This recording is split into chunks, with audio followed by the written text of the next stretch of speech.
So we ended up at 5 on Thursday. So let's just recap real quick.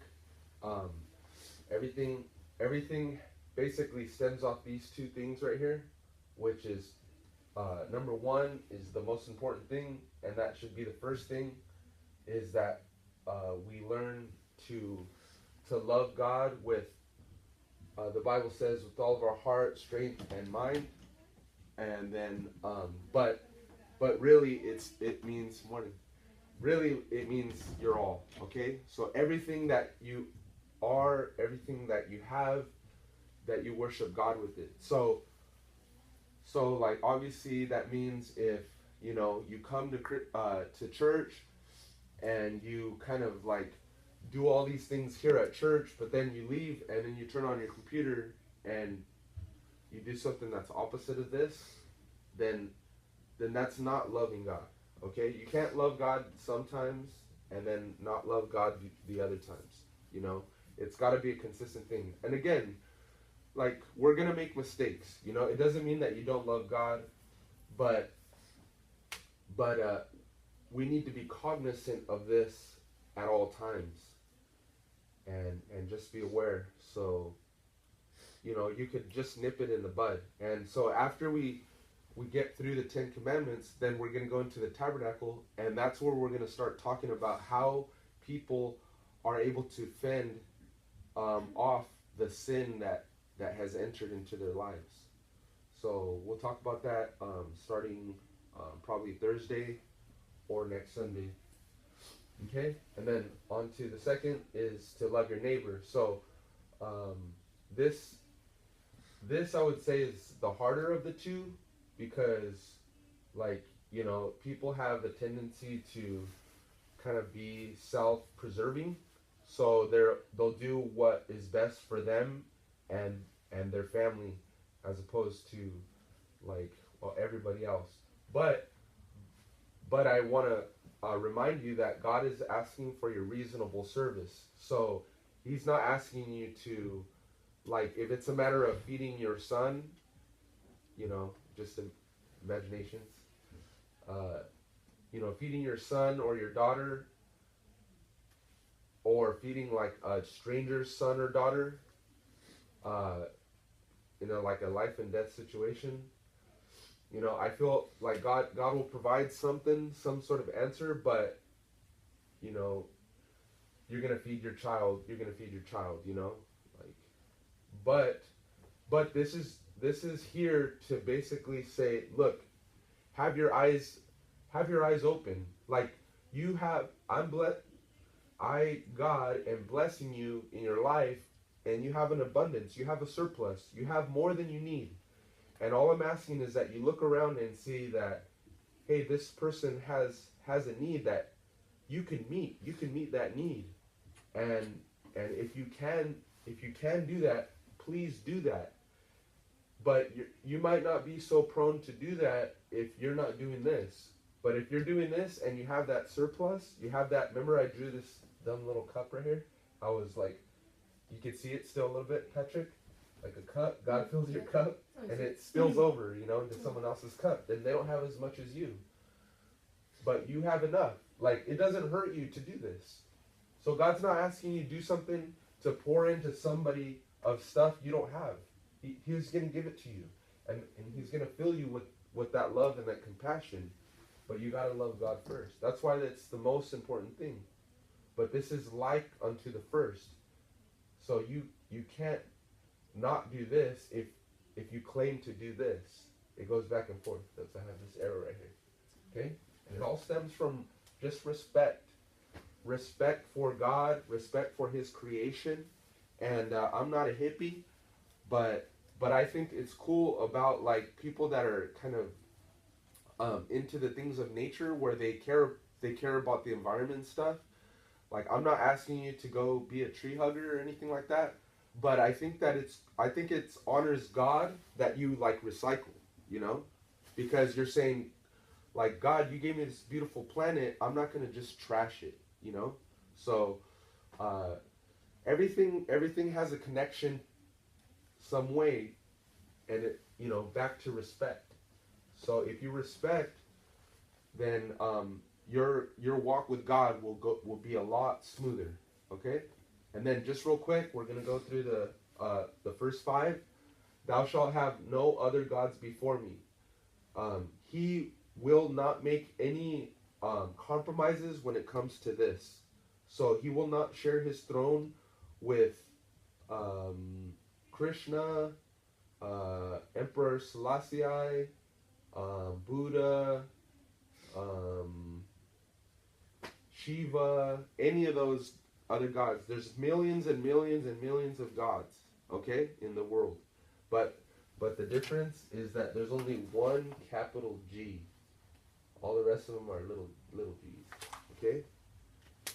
They're little G's because they're carved out of stone by a man. They're carved out of wood by a man. That leads us into our second. Thou shalt not make unto thee any graven image.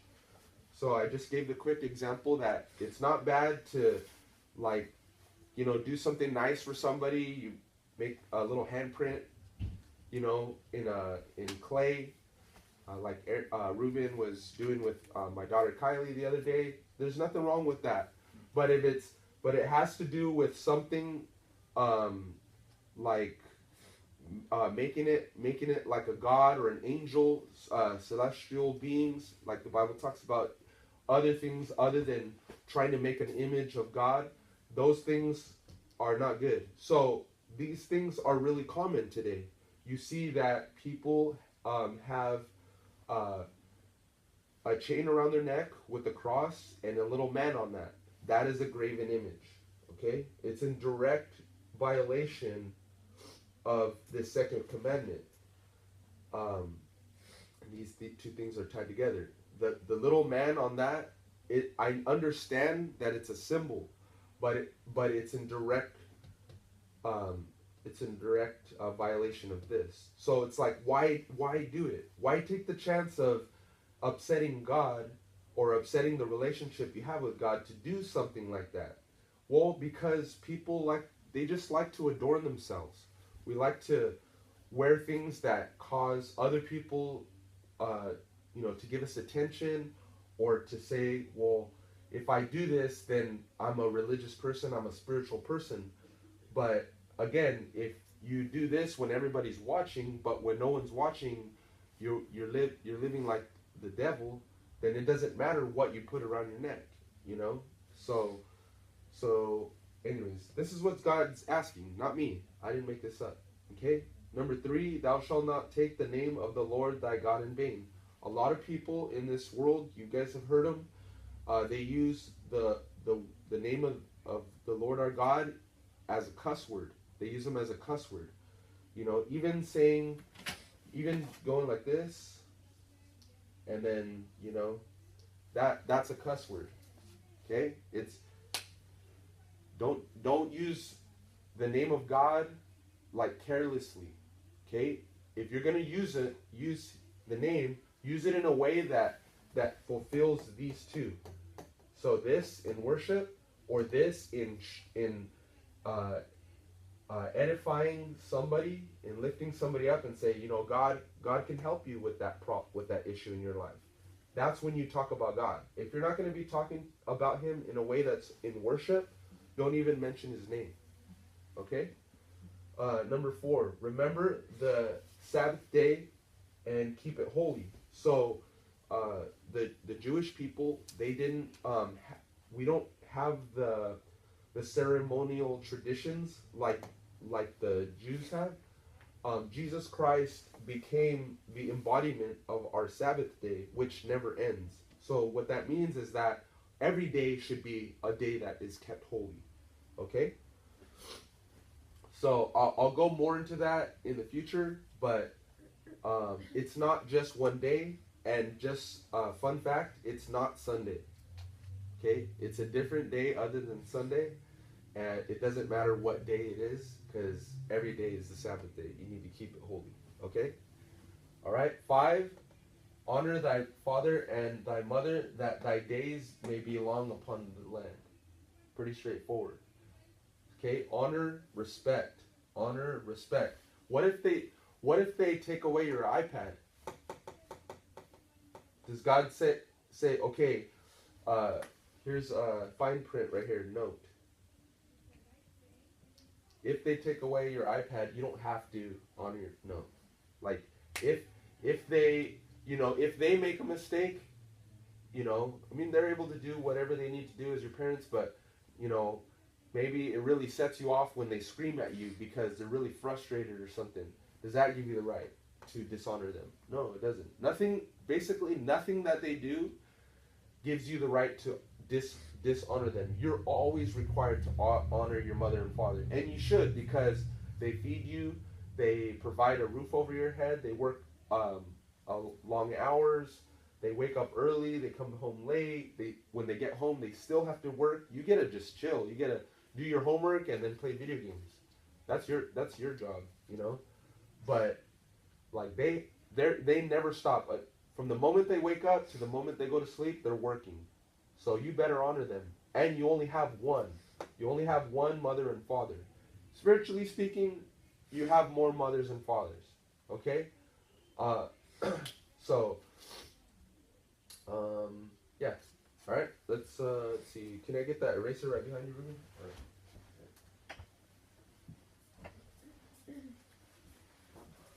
Moving on.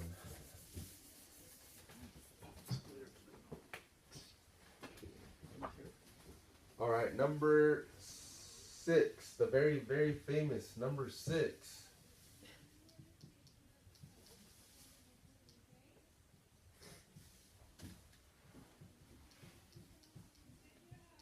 All right, everybody, let's read together. 1, 2, 3.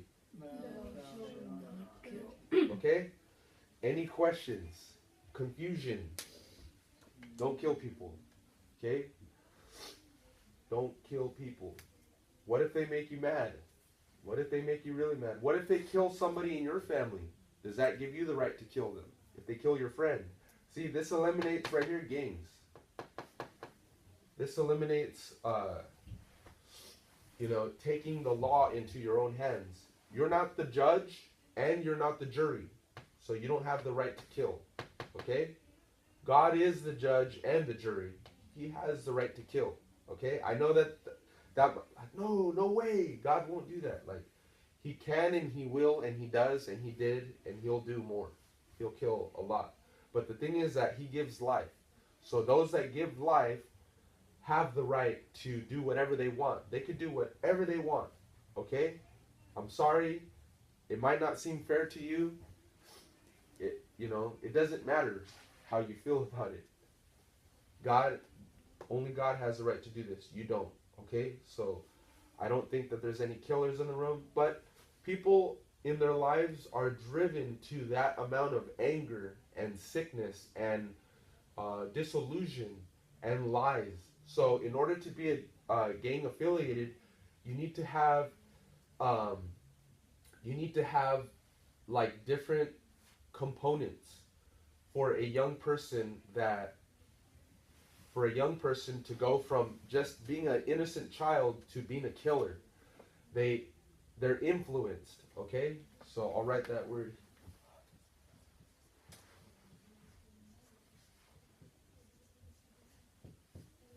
Okay, influence. So they're influenced. How are people influenced in this day and age? Anybody have somebody in their life that they look up to? So like peers. What else?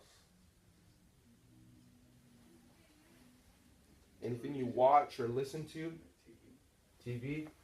What do you see on TV? Movies with like violence and stuff. Okay, but like I watch a lot of violent stuff. I'll admit it. I like violence. I'm a dude, but I never killed anybody. Okay, but these peers are very powerful because they're right there. They're the reality. Whereas this is the TV. It's fake. But it still does influence. You see these characters, and you can, especially the younger you are, it's hard to differentiate what's reality and what's fiction. So you grow up in watching that stuff, and so you know, people claim that you're desensitized. You know, does everybody understand that word? You know, you're desensitized to the violence. So when it really happens in your neighborhood, you're like, whatever. It's just where I live. You know. Yeah. What about you know, like music? You know, especially in like hip hop culture, like drugs and violence and you know, demeaning women is very like, it's very like into that culture, that hip hop culture. With rock and roll, it's like partying, more drugs, alcohol, like worshiping the devil outright. Um, you know, a lot of stuff like that. So, anyways, we're influenced by all kinds of things, and our minds over time are shaped. So you get to the place where, you know, uh, your peers are saying, you know, we got to get them back. They did this to us. We got to get them back. Or a husband or a boyfriend, you know, takes advantage of his strength over the woman, and she makes him mad, and he gets drunk, and you know, he hits her and stuff like that, and you know, possibly kills her. So that stuff is stuff that as children we know they're wrong. It's wrong, you know. But we get to a place because of influence that will now begin to justify, well, they did this to me, so then now I'm justified to do the wrong. No, never. Ever, ever, ever are you ever justified to do any of these sins. Let's move on. Number 7.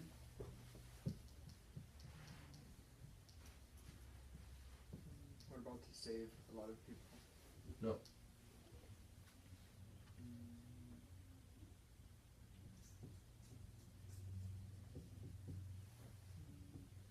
Like, if you don't kill this person, then all these other people are going to die.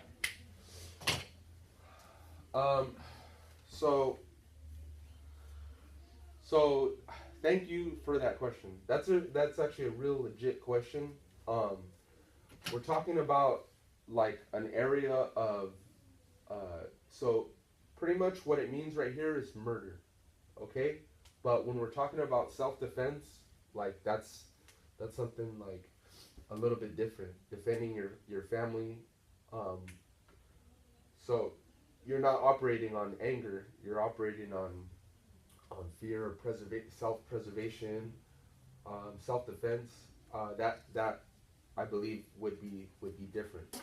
So the other thing too is that God commanded His armies to go into lands and completely destroy peoples.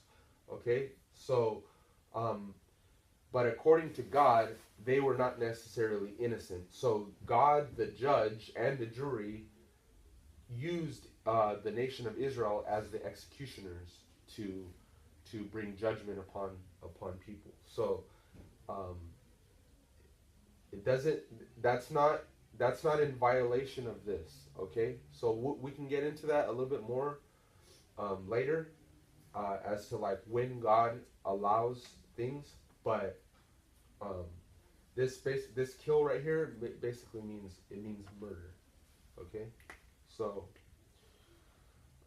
number 7. Let's read this. 1, 2, 3. Thou shalt not commit adultery. Okay, everybody know what this is? Can anybody tell me what that means? Tanya, do you know what this means? Not really. No? Okay. Patrick? No. Okay. Sam, you know everything? How about Alex?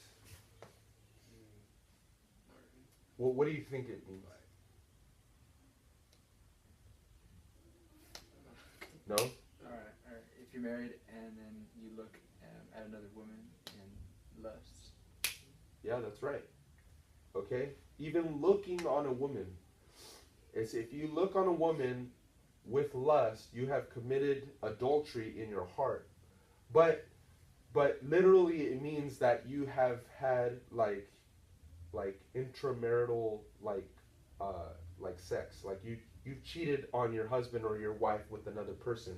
And so you and the person that you slept with are in adultery.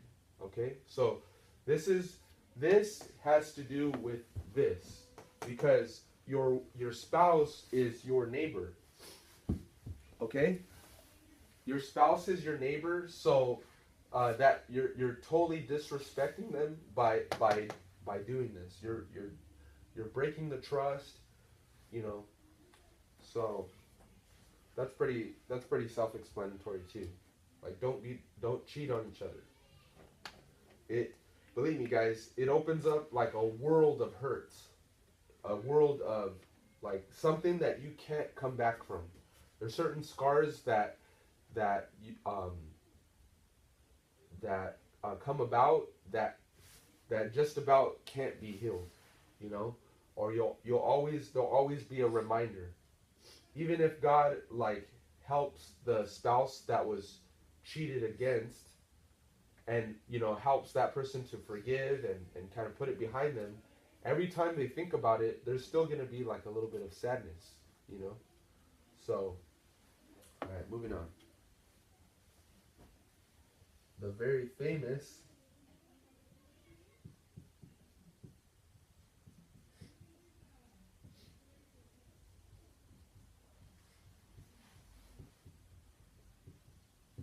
okay, let's read this. 1, 2, 3. Thou shalt not steal. Okay? Pretty simple, right? Okay? But we justify this because if nobody catches us, if nobody sees us, then we got away with it, right? No. God sees us. Okay? So this isn't I don't know if it's as prevalent, but in the early 2000s there was a software program called Napster. And then after that, there was a software program called LimeWire, and you could download music for free, sort of. Really, what you were doing was you were stealing from the artist that paid for all the production and the instruments and all their time spent in order to make an income, and you were robbing them of that income, or people were, not you guys. Okay. Now I subscribe to a program called Spotify, and I pay a monthly fee in order to not do this, in order to not steal. So I have the rights to listen to the music based on the rights that Spotify purchased from the recording labels or the artists themselves, or they give like a royalty. So every time I play a song, they get like a penny or something like that. I don't know exactly how that works. But I'd rather not steal because I love music. I love listening to music as much as I can. So, you know, there's nothing wrong with listening to good music if it has a positive message and it influences you in a positive way. So don't steal. Okay?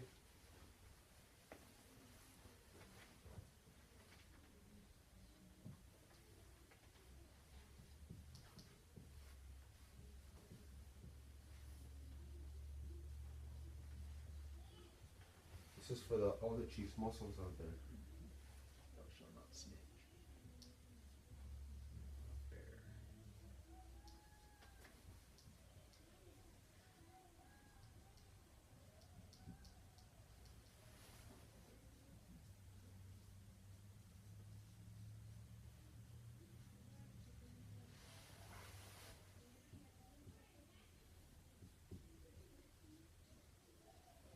All right, let's read this. Thou shalt not be Bear. false witness against thy neighbor. Okay, so what would this mean? Okay, let's just say I wanted someone's wife. Okay, or let's see, no. Or okay, let's just say I had a job and I wanted to get a promotion. Okay, it was at a candy store. Okay, and I wanted to be the general manager of the candy store, and I went to a higher up boss that would be in charge of promotions, and then and then there was another guy that was working that basically we're neck and neck in the running for being the manager, right? And I said, hey, that guy, I told the boss, I said, hey, I saw that guy stealing the gummy bears. Okay? But he wasn't really stealing the gummy bears. I'm being a false witness. Okay? In order to like exalt me, I lied about somebody else in order to exalt myself. And that's what people do. That's why I said chismosos. Chismosos, they talk behind people's back in order to make the person that they're telling it to think bad about that person. Okay? So if it's the truth, that's something different. I don't think if it's something negative that you should necessarily share that information. I think that sometimes there's things that you can't talk about with your close relatives and friends because it's a matter of concern, but you're not necessarily saying these things to make somebody else look bad. Okay? Even if it is the truth. So let's just say Alex had like a booger, right? Hanging. And then I'm like, hey guys, check it out. And we start laughing at him. It's the truth, you know, but it makes him look bad, it makes him feel bad, instead of like, hey, you know, going over, hey Alex, like, you got something right here, you know? And being more secretive because I don't want to make him look bad, you know? Or, but even worse, if he didn't have a booger, and then I'm like, hey, you know, it looks like Alex has, and we're laughing at him, it's not even true. So that's being a false witness. Okay? But, I mean, I don't know why I use these, like, ridiculous analogies and examples. It just kind of goes to show how immature I am. But it's real simple to understand that we shouldn't be talking bad about each other. We shouldn't try to make somebody else look bad to make ourselves look good. But did anybody, when you guys ever see like election times when politicians are you know, they go up to speak and stuff, they don't even speak about the stuff that they're gonna do. All they do is start talking crap about other people. Okay, and say, you know, she's ugly. She was in the hall, and you know, I could, you know, she farted, and I know it was her, and like, you shouldn't vote for her because of that. You know, that's being a false witness. But that's what they do. And you know what? Those people are the ones that get elected. So people, they like hearing this kind of stuff.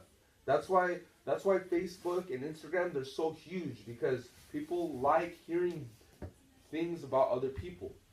Okay? So, number 10, the final one is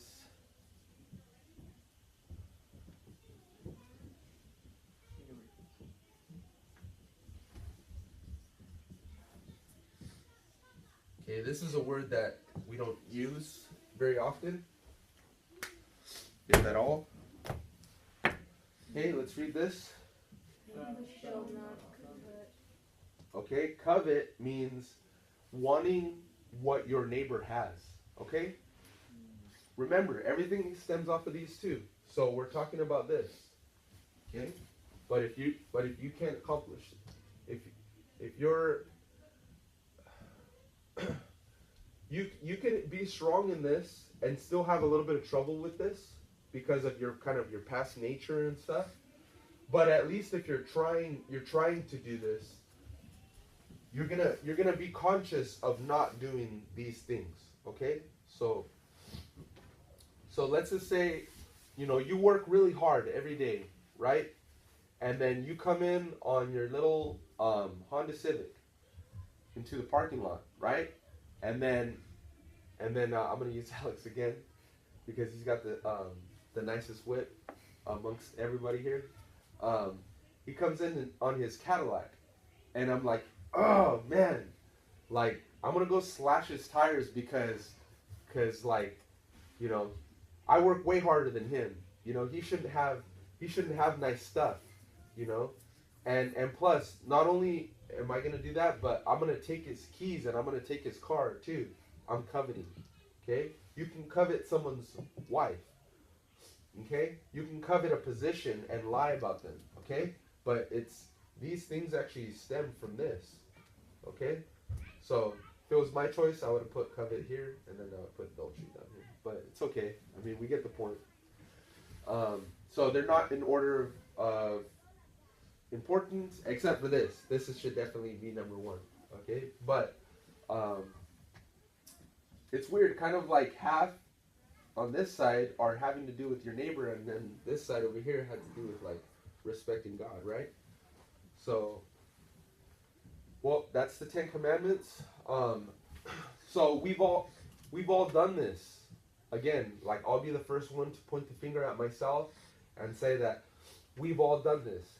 It's in our flesh nature to like want nice stuff and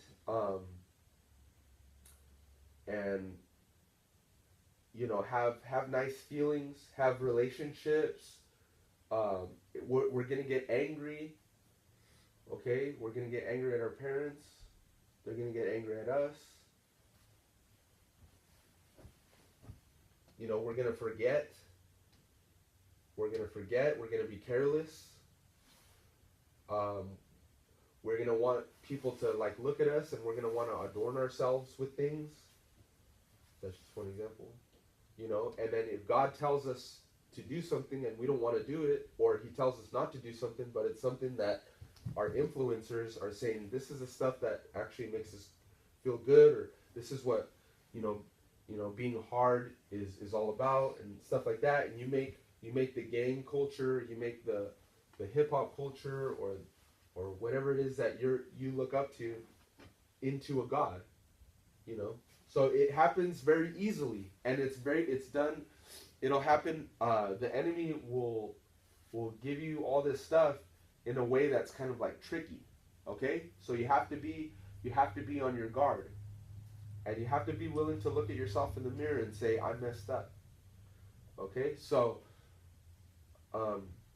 but this isn't the end. This isn't the end of the story. So we're gonna be going into the tabernacle, and the tabernacle is all a way to